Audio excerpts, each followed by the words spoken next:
पटेल प्रहलाद भाई। ऐसा लग रहा है कि इसके बाद से ही गुजराती जोड़ी के ग्रह नक्षत्र लगातार एक के बाद एक झटका दे रहे हैं और बड़े से बड़ा कृत्रिम तिलिस्म टूट रहा है।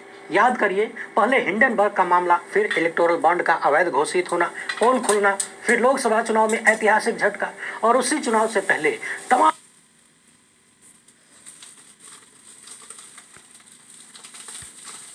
के संविधान को बदलने के लिए 400 सीट मांग रहे थे। 400। मामला इतना गर्म हुआ कि बड़े से बड़े विश्वगुरु और नकली चाणक्य लोग भी सफाई देने के लिए उतर आए, मगर फिर भी जो रायता फैला था वो समेटा नहीं गया और 303 का दम्भ भरने वाले 240 पे अटक गए, यानी अल्पमत में हो गए। इसके बावजूद विपक्ष ने जातीय जनगणना की अपनी डिमांड को बनाए रखा और इस कदर मजबूर कर दिया कि एक दशक से जो लोग इन चीजों का विरोध करते थे उन्होंने खुद ऐलान कर दिया कि ठीक है भैया, अब हम जात गिनेंगे। तो जिस भारत पाकिस्तान के मुद्दे पर साल 2019 में 303 सीटें मिल गई, राष्ट्रवाद का ऐसा तड़का लगा कि लोग ये सवाल भी नहीं कर पाए, हिम्मत नहीं कर पाए कि 303 किस तरह से मिल गई, क्योंकि चुनाव में गड़बड़ी के आरोप तब भी बहुत सारे लगे, जवाब नहीं मिला।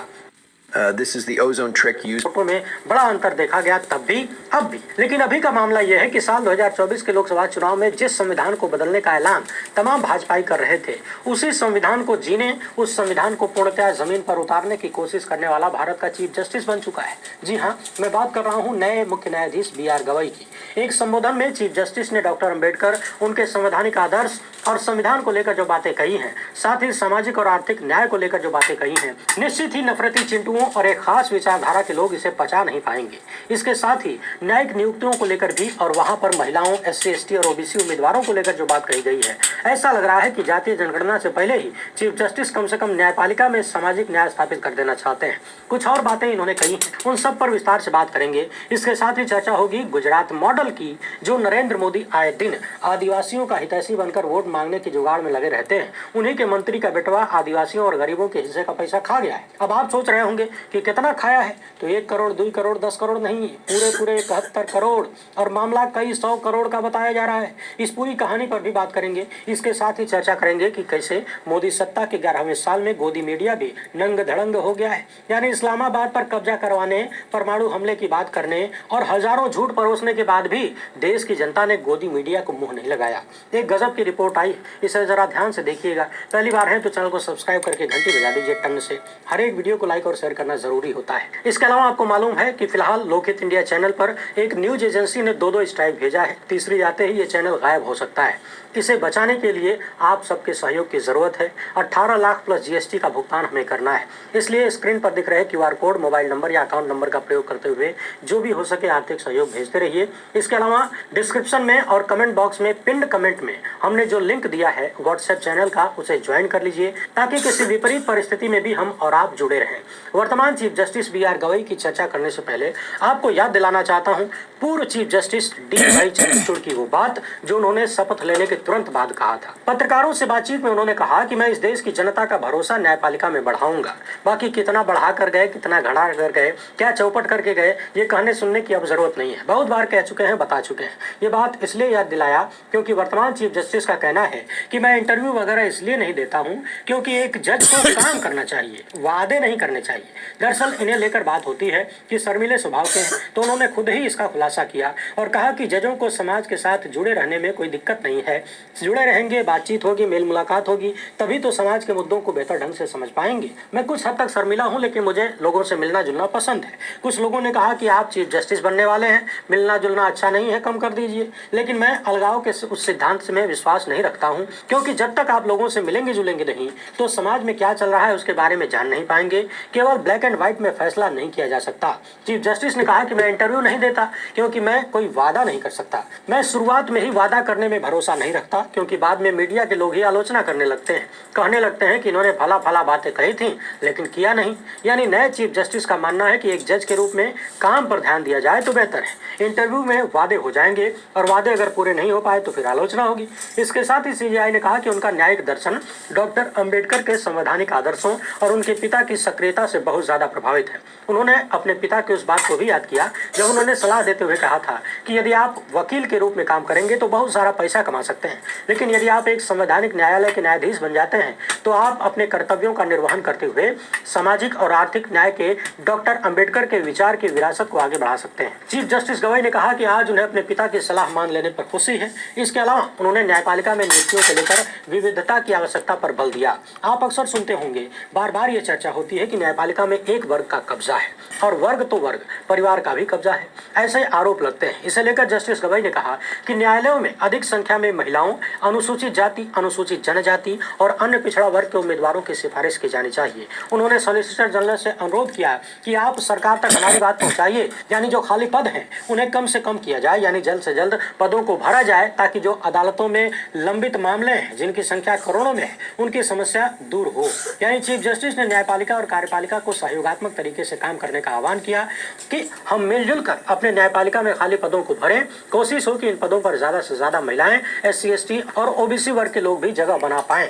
इसके साथ ही इनका कहना है कि इन्होंने कई अदालतों को यह भी कहा कि जहां भी महिला जजों की कमी है तो आपके यहाँ जो सीनियर एडवोकेट है महिला, उनको आगे करिए, उन्हें जजशिप पे लाइए। अब चीफ जस्टिस की इन बातों के बाद चर्चा होने लगी है कि ऐसा लग रहा है सामाजिक न्याय की धारा को न्यायपालिका के भीतर चीफ जस्टिस अब वहीं से बहा देना चाहते हैं। वैसे CJI गवई ने अपने यहाँ तक के सफर में आरक्षण को और उसकी भूमिका को बार बार स्वीकारा है, डॉक्टर अम्बेडकर की भूमिका को बार बार स्वीकारे हैं, और अब तो वो लोग भी स्वीकारने लगे हैं जो पानी पी पी के एक वक्त में जातीय जनगणना को अनाप शनाप कहते थे, यानी सामाजिक न्याय के बारे में उल्टा सीधा बोला करते थे। चीफ जस्टिस ने कहा कि मैं देश में कानून के शासन और भारत के संविधान को बनाए रखने की अपनी शपथ पर खड़ा रहने की पूरी कोशिश करूंगा। एक बार फिर से सुन लीजिए, संविधान को बनाए रखने की अपनी शपथ पर खड़ा रहने का वादा इन्होंने किया है, यानी कोशिश करने की बात कही है। यानी बाबा साहेब और हमारे पुरखों के जिस संविधान को बदल देने की कस्में भाजपा के लोग खाते थे और कानून के शासन के धज्जियां उड़ाते थे, उन चीजों को ठीक करने की बात चीफ जस्टिस कह रहे हैं। अपने बुलडोजर वाले फैसले में उन्होंने कानून के शासन को बनाए रखने के अपने वादे का एक उदाहरण पूर्व में दिया भी है। वैसे देखने वाली बात यह है कि भाजपाई सत्ता के 11वें साल में बहुत सारा तिलिस्म टूट रहा है। गोदी मीडिया का तिलिस्म भी जोरों से टूटा है और ये सब कुछ हुआ देश की जनता के कारण, यानी आपके कारण। आपने गोदी मीडिया को पहचाना, उसे देखना बंद किया, उसका बायकॉट किया, यूट्यूब पर स्वतंत्र पत्रकारों के साथ आए। यही कारण है कि अलग अलग तरीकों से हम जैसों को परेशान करने का जुगाड़ निकाला जाता है। कहीं सरकार चैनल बंद करवाती है, कहीं कोई दूसरा धंधा चालू हो जाता है, मगर इसके बावजूद गोदी मीडिया को फायदा नहीं मिल रहा है। BARC इंडिया ने जो आंकड़े दिए हैं वो सच में गोदी मीडिया की खटिया खड़ी करने वाला है। बताया गया है कि भारत पाकिस्तान के बीच तनाव वाले सप्ताह में भी, यानी जब गोदी मीडिया ने इस्लामाबाद पर कब्जा करवा दिया, 900 आतंकी मरवा दिया, सेना प्रमुख को, पाकिस्तान के सेना प्रमुख को देश छोड़वा दिया और न जाने कितने हजार झूठ परोस दिए, तब भी देश की जनता ने गोदी मीडिया को वो रिस्पांस नहीं दिया जिसकी उम्मीद वो लोग पाल कर बैठे थे। याद करिए पहलगाम हमले के बाद कितना हिंदू मुस्लिम इन लोगों ने करना शुरू किया, फिर भी देश की जनता ने उन पर भरोसा नहीं किया, उन्हें देखा नहीं, बहुत कम देखा। इसलिए आप देख रहे होंगे कि ऑपरेशन सिंदूर के लेकर भाजपा समर्थित संगठन जो रैली वगैरह निकाल रहे हैं उसको भी आम जनता का बहुत समर्थन नजर नहीं आता। पुलवामा वाली बात नहीं आ रही है, बालाकोट वाली बात नहीं आ रही है। इस रिपोर्ट में बताया गया है कि भारत पाकिस्तान युद्ध के दौरान 18वें सप्ताह में समाचार यानी न्यूज के मामले में पिछले सप्ताह की तुलना में केवल 24% की वृद्धि हुई हिंदी समाचार में, 29% अंग्रेजी में। रिपोर्ट में बताया गया है कि पाकिस्तान के हवाई हमलों के कारण धर्मशाला में IPL मैच बीच में ही रद्द कर दिया गया था। ऑपरेशन सिंदूर के बाद भी देश में IPL का क्रेज बरकरार था और IPL बंद होने के बाद भी हिंदी समाचार में केवल 4% की वृद्धि हो सकी। यहाँ और ध्यान देने वाली बात यह है कि जैसे जैसे युद्ध बढ़ता रहा IPL के दर्शकों की संख्या बढ़ रही थी, यानी BARC के आंकड़े गजबे कहानी बता रहे हैं। यहाँ तक कि ऑपरेशन सिंदूर के बाद पहली बार जब विदेश सचिव विक्रम मिश्री, कर्नल सूफिया कुरैशी और विंग कमांडर व्योमिका सिंह की पहली प्रेस कॉन्फ्रेंस हुई, तब भी हिंदी समाचार बहुत आकर्षण पैदा नहीं कर पाए। जबकि ये प्रेस कॉन्फ्रेंस उस वक्त हुई जब कोई IPL नहीं खेला जा रहा था, कोई मैच नहीं हो रहा था। यहाँ बेस्ट मीडिया इन्फो की तरफ से इन चौंकाने वाले आंकड़ों से कुछ निष्कर्ष निकाले गए हैं, सवाल है। इनका कहना है कि ये आंकड़े इसलिए ऐसे हैं कि हो सकता है कि लोग टीवी पर समाचार नहीं देख रहे हों, कहीं और कोई मनोरंजन कर रहे हों, हो सकता है लोगों को सेना की प्रेस कॉन्फ्रेंस से कोई लेना देना ना हो, कोई मतलब ना हो। तर्क ये भी दिया जा रहा है कि समाचार देखने वाले लोग डिजिटल की ओर चले गए हों, यानी यूट्यूब वगैरह पर देखने लगे हों। हालांकि उन्होंने ये भी लिखा है कि युद्ध जैसी स्थिति में जब लोग लगातार कवरेज देखते हैं तो मोबाइल पर कंटिन्यूअस देखना थोड़ा विश्वास करने वाली बात नहीं लगती है। ज्यादातर लोग टीवी ही देखते हैं, मगर फिर भी टीवी पर नहीं गए। इन्होंने ये भी सवाल उठाया कि क्या आप खाली खेल यानी IPL ही टीवी को जिंदा रखे हुए है। सवाल टीवी समाचार पर विज्ञापन दाताओं का भी है कि लोग विज्ञापन क्यों देंगे जब दर्शकें नहीं होंगे टीवी पर। यानी कुल मिलाकर अब भारत पाकिस्तान पाकिस्तान के बीच युद्ध भी गोदी मीडिया को दर्शक लाकर नहीं दे पा रहा है। वैसे अच्छा होता यदि पूरी रिसर्च की जाए कि भारत पाकिस्तान के बीच जब तनाव चल रहा था, युद्ध जैसी स्थिति थी, तो दर्शक समाचार कहां से ले रहे थे, वो किस पर भरोसा कर रहे थे, टीवी चैनलों पर कितने थे और डिजिटल मीडिया में कितने थे। शायद ऐसी कोई रिपोर्ट आए तो गोदी मीडिया की खटिया खड़ी सच में हो जाए और कच्चा चिट्ठा खुल जाए कि उनकी देश में हैसियत क्या रह गई है, जनता ने उन्हें कहां का छोड़ा है। वैसे गोदी मीडिया का कुछ हो न हो, देश की जनता का बिस्तरा गोल करने के लिए भाजपा नेता और उनके परिवारजन 24 घंटा सेवा में तत्पर हैं। के मंत्री का बेटा गिरफ्तार हो गया क्योंकि उसने मनरेगा घोटाला किया, वो भी 71 करोड़ का। ये रिपोर्ट बता रही है कि महात्मा गांधी राष्ट्रीय ग्रामीण रोजगार गारंटी अधिनियम योजना में भारी अनियमितताओं से जुड़ा ये घोटाला दाहोद जिले के धनपुर और देवगढ़ बरिया तालुका से सामने आया है। वहां के डिप्टी एसपी ने बताया है कि बलवंत खाबर और तत्कालीन तालुका विकास अधिकारी दर्शन पटेल को गिरफ्तार किया गया है। आगे की जांच जारी है। आपको बता दें कि जिसे गिरफ्तार किया गया है उनके पिता राज्य के पंचायत और कृषि मंत्री बच्चू खबाड़ हैं। इन्हीं के बेटे का नाम है बलवंत खबाड़, जिन्हें पुलिस ने गिरफ्तार किया है। यानी एक बेटवा गिरफ्तार है और मंत्री जी का छोटका बेटवा फरार है। इस रिपोर्ट के अनुसार इन लोगों ने कागज पर ही फर्जी तरीके से सड़कियों बना दिया, बांध भी बना दिया और तमाम तरीके के सार्वजनिक निर्माण कर दिए, जबकि जमीन पर कुछ था ही नहीं।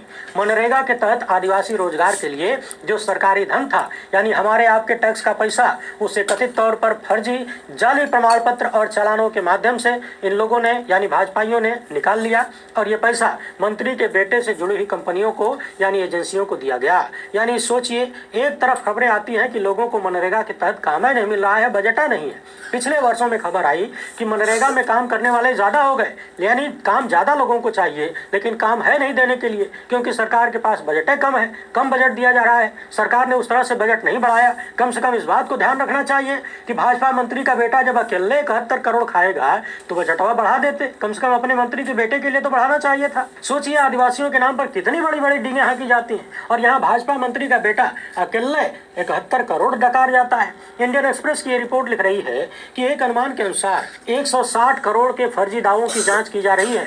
कहीं 60 करोड़ तो कहीं 10 करोड़ के फर्जी बिलों का पता चला है और ये तो खाली शुरुआत है, क्योंकि अभी और भी तालुका जांच के दायरे में है। विपक्ष के नेता पहले इस मामले में पत्र लिखकर चेतावनी दे चुके हैं। आरोप लगाया था कि घोटाला करीब 250 करोड़ का है, मगर सरकार ने चुप्पी साध ली। बार बार कहा गया है कि इन कंपनियों को बिना जांच के सालों तक भुगतान मिलता रहा। ये गुजरात के सबसे गरीब लोगों की दिन दहाड़े लूट है। मगर आप जनता टेंशन मत लीजिए, देशभक्ति के नाम पर टैक्स भरते रहिए। 71 करोड़ क्या है जी, हमारी आबादी 140 करोड़ से ज्यादा है ना, यानी